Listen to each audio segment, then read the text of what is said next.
খুলনা প্রকৌশল ও প্রযুক্তি বিশ্ববিদ্যালয়ের প্রাক্তন ভিসি অধ্যাপক ডক্টর মোহাম্মদ আলমগীরকে বাংলাদেশ বিশ্ববিদ্যালয় মঞ্জুরি কমিশন ইউজিসির চেয়ারম্যান থেকে অপসারণের দাবিতে এবং ভিসি থাকাকালীন বিশ্ববিদ্যালয়ের শিক্ষক-শিক্ষার্থী, কর্মকর্তা-কর্মচারীদের নির্যাতন সহ তার সব অপকর্মের বিচারের দাবিতে মানববন্ধন ও বিক্ষোভ মিছিল অনুষ্ঠিত হয়েছে।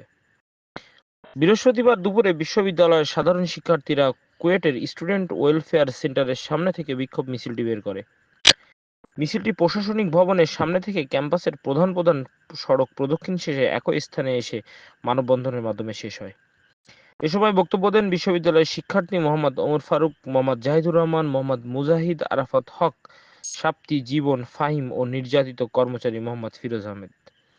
বিক্ষোভ মিছিল শেষে শিক্ষার্থীরা প্রাক্তন VC doctor Mohammad Alamgir VC হিসেবে ৮ বছর দায়িত্ব পালনকালীন সময়ে যে সকল শিক্ষক, শিক্ষার্থী, কর্মকর্তা, কর্মচারী নির্যাতিত হয়েছেন এবং তার আমলে সংগঠিত সব অপকর্মের তদন্তের দাবিতে ইতিপূর্বে দেওয়া স্মারকলিপির দ্রুত তদন্তের দাবিতে বিশ্ববিদ্যালয়ের বর্তমান ভারপ্রাপ্ত ভিসি মেকানিক্যাল ইঞ্জিনিয়ারিং বিভাগের প্রফেসর ডক্টর মসুদের সঙ্গে সাক্ষাৎ করে দ্রুত তদন্তের ব্যবস্থা গ্রহণের দাবি জানান। তার যে সন্ত্রাসী কার্যক্রম ছিল সেই সন্ত্রাসী কার্যক্রমের কিছু নমুনা তুলে ধরছি। তার সন্ত্রাসী কার্যক্রমের প্রথম নমুনা হচ্ছে আমাদের মেকানিক্যাল 19 বেসের যে বন্ধু ছিল সে কিছুক্ষণ আগে বলে গেল যে সে আসার 30 মিনিটের মধ্যেই ক্যাম্পাসকে সন্ত্রাসীদের একদম আখড়া হিসাবে ঘোষণা করে দিয়েছিল। তারপর যারা হচ্ছে বর্গ ছিল তাদেরকে হচ্ছে সে আবার বহাল করে।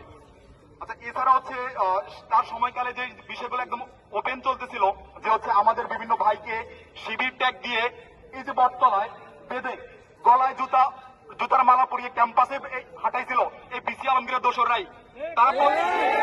তারা প্রত্যেকেই ছিল বিসি আলমগীরের অনুসারী এবং এর পুরস্কার স্বরূপ বিভিন্ন সময়ে তারা এখনো কুয়েটে চাকরিতে বহাল আছে।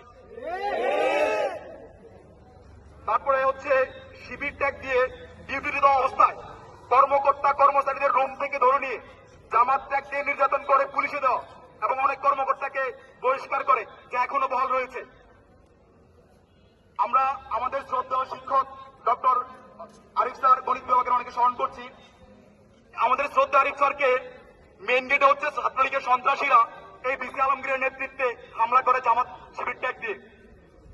উনি পরে আহত অবস্থায় চিকিৎসারত অবস্থায় উনি মারা যায়। একইভাবে হচ্ছে গণিত বিভাগের আবুল কালাম আজাদ স্যারকেও টর্চার করা হয়। আপনাদের হচ্ছে আরেকটা লোমহর্ষক ঘটনা বলি। কুয়েট মেডিকেল সেন্টার থেকে কম্পাউন্ডার আসাদকে ছাত্রলীগের সন্ত্রাসীরা ধরে নিয়ে এসে একদম বিসির রুমে টর্চার করে। একটা বিসির রুম টর্চার সেল ছিল, কুয়েটে চিন্তা করতে পারেন। সেম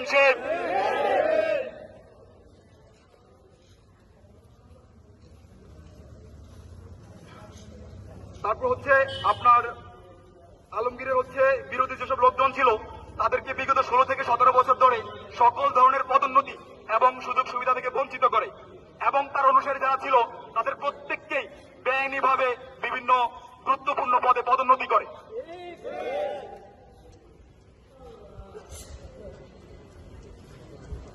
কর্মকর্তা কর্মচারীদের মিছিলে নারায়ে তাকবীর আল্লাহু আকবার স্লোগান দেওয়ার কারণে তাদেরকে নির্মমভাবে এই দুর্বার বাংলার হচ্ছে এখানে টর্চার করা হয়, তাও এই বিসি আলমগীরের নেতৃত্বে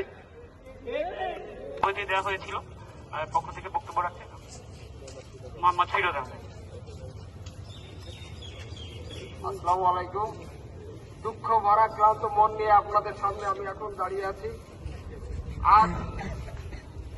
আজ 15টা বছর আমি চাকরিচ্যুতাই ক্যাম্পাস থেকে আমার পরিবারের 4টি সন্তান সহ আমরা দুরবস্থার ভিতর দিয়ে বসবাস করেছি। বর্তমান দ্রব্যমূল্যের পরিস্থিতি আপনারা জানেন।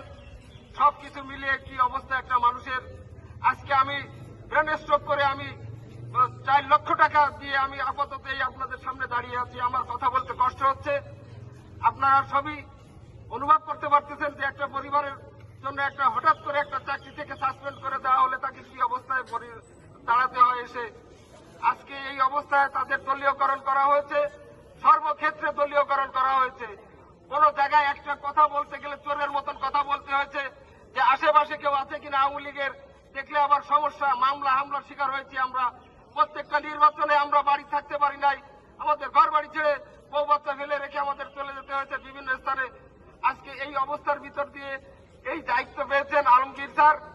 আমরা চাই তার অপসারণ হোক এবং সে যাতে এই দায়িত্বে কোনো সময় ফিরে না আসতে পারে সর্বকাজ থেকে তাকে বিরত রাখা হোক, এই বলে আমি আমার সংক্ষিপ্ত বক্তব্য শেষ করছি।